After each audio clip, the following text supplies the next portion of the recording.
Olá, ouvinte! Que bom tê-los conosco novamente no projeto Ciência é Vida. O nosso foco é gerar conhecimento e agregar valor para os estudantes que se preparam para o ensino médio, Enem e concursos públicos.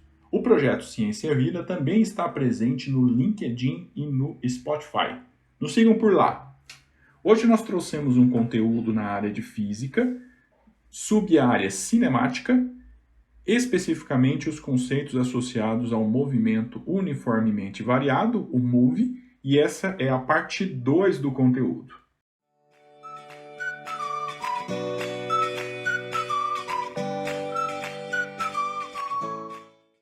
Os objetivos do movimento uniformemente variado são entendermos a diferença entre o movimento uniforme e o movimento uniformemente variado, abordarmos o conceito e a forma de cálculo da aceleração, o gráfico da aceleração em função do tempo, também abordarmos um exemplo de cálculo da velocidade, a relação entre a aceleração e a velocidade, bem como a função horária da velocidade no movimento uniformemente variado, a relação entre a aceleração e a posição e a função horária da posição no movimento uniformemente variado, e finalizarmos analisando qual é a relação entre a aceleração, a velocidade e a posição quando nós não temos a variável tempo.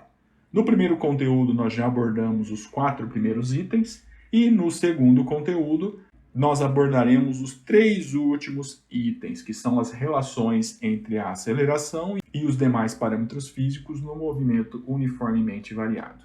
Nós já estudamos que a aceleração nada mais é do que a rapidez com que a velocidade muda, mas qual é a relação entre a aceleração e a velocidade? E a resposta é a função horária da velocidade no movimento uniformemente variado.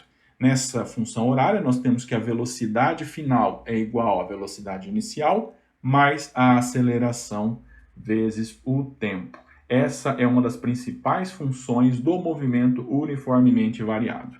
E se nós observarmos a função horária da velocidade é uma equação de primeiro grau, como consequência o gráfico da velocidade em função do tempo é uma linha reta e essa linha reta pode ser inclinada ascendentemente ou descendentemente. Se a aceleração for positiva, ou seja, se eu tiver incrementos de velocidade, se eu estiver acelerando, então nós temos um gráfico que é uma linha inclinada ascendentemente. Já se nós tivermos uma aceleração menor do que zero, ou seja, uma aceleração negativa, eu tenho um decréscimo da velocidade e fisicamente nós podemos dizer que nós estamos freando. E então nós temos uma linha inclinada descendentemente. Então esses são os 2 tipos de gráfico que nós temos de velocidade em função do tempo, lembrando que a equação é uma equação de primeiro grau. Sabemos então que a aceleração é a rapidez com que muda a velocidade, mas qual é a relação entre a aceleração e a posição? No movimento uniformemente variado, a relação que envolve a aceleração e a posição é a função horária da posição do movimento uniformemente variado, que é equivalente a posição final igual a posição inicial, mais a velocidade vezes o tempo, mais a aceleração vezes o tempo ao quadrado. Observe então que nós temos nessa relação uma função quadrática. Como consequência, o gráfico da posição em função do tempo vai ser uma parábola. E essa parábola pode ser côncava ou convexa, dependendo do sinal da aceleração. Se a aceleração for positiva, nós temos então uma parábola côncava, ou seja, com a boca aberta para cima. Do meio para a parte inicial nós temos velocidade negativa. Do meio da parábola para a parte final da parábola nós temos então velocidade positiva. Se nós tivermos uma aceleração negativa, então nós temos uma parábola convexa, ou seja, com a boca para baixo. Do meio para a parte inicial nós temos a velocidade maior que zero e do meio para a parte final da parábola nós temos uma velocidade menor que zero. Observem também que nós podemos classificar o movimento como um movimento acelerado se eu tiver o mesmo sentido, ou seja, o mesmo sinal entre a aceleração e a velocidade. Ou aceleração maior que zero e velocidade maior que zero, ou aceleração menor que zero e velocidade menor que zero. Nós podemos classificar o movimento como um movimento retardado se nós tivermos aceleração e velocidade com diferença de sinais, ou seja, a aceleração maior que zero e velocidade menor que zero, ou aceleração menor que zero e velocidade maior que zero. Neste caso, nós vamos classificar o movimento como sendo um movimento retardado. Agora observem que nós apresentamos sempre relações da aceleração com a velocidade e com a posição, mas ambas envolvendo a dependência com o parâmetro tempo.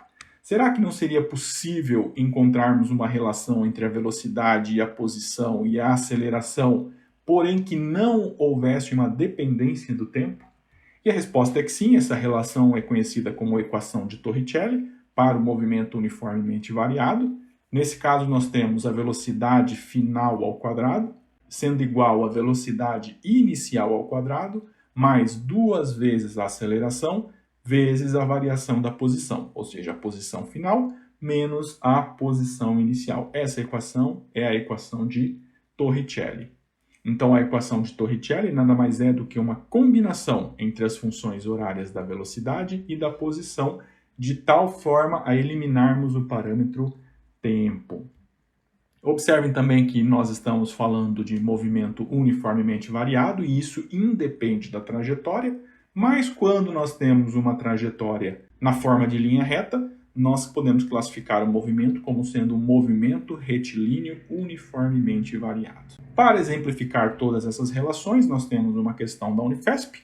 Um avião a jato precisa atingir a velocidade de 252 km por hora para decolar em uma pista plana e reta.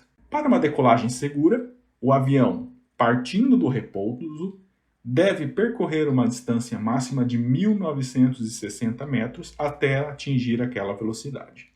Para tanto, os propulsores devem imprimir ao avião uma aceleração mínima de alternativa A, 1,25 metros por segundo ao quadrado, alternativa B, 1,4, alternativa C, 1,5, alternativa D, 1,75 ou alternativa E, 2 metros por segundo ao quadrado. Que inicialmente nós temos a velocidade em quilômetros por hora, porém a aceleração está em metros por segundo ao quadrado. Isso nos obriga a transformar a velocidade de quilômetros por hora para metros por segundo e nós sabemos que nós refazemos essa transformação dividindo por 3,6. Logo, 252 dividido por 3,6 é igual a 70 metros por segundo. Observem também que nós não temos a informação de tempo, apenas posição, velocidade e gostaríamos de calcular a aceleração. Sendo assim, nós vamos utilizar a equação de Torricelli, que é a velocidade final ao quadrado igual à velocidade inicial ao quadrado, mais 2 vezes a variação da posição.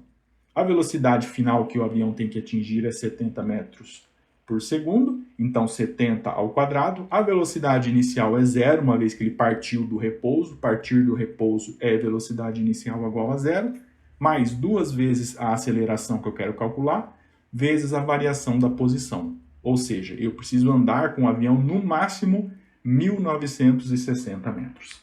70 ao quadrado é igual a 4.900, que é igual a 0 ao quadrado é 0. 2 vezes 1.960 é 3.920 vezes a aceleração. O 3.920 está multiplicando, vai passar dividindo, logo a aceleração é 3.920 dividido por 4.900. E isso é igual a 1,25 metros por segundo, que está na alternativa A. E para finalizar o conteúdo, nós retornamos aos objetivos, e os principais objetivos desse conteúdo foi identificar a relação entre aceleração e velocidade, sua respectiva função horária, identificar a relação entre a aceleração e a posição e a sua respectiva função horária, e depois excluir o tempo dessas relações, gerando uma nova relação, que nós já vimos que é a equação de Torricelli, que relaciona a aceleração, a velocidade e a posição, porém sem utilizar o parâmetro tempo. Excelente! Desejamos que o conhecimento que nós trouxemos hoje contribua para a sua jornada de vida e se você gostou do conteúdo, compartilhe com seus amigos e professores. Até a próxima!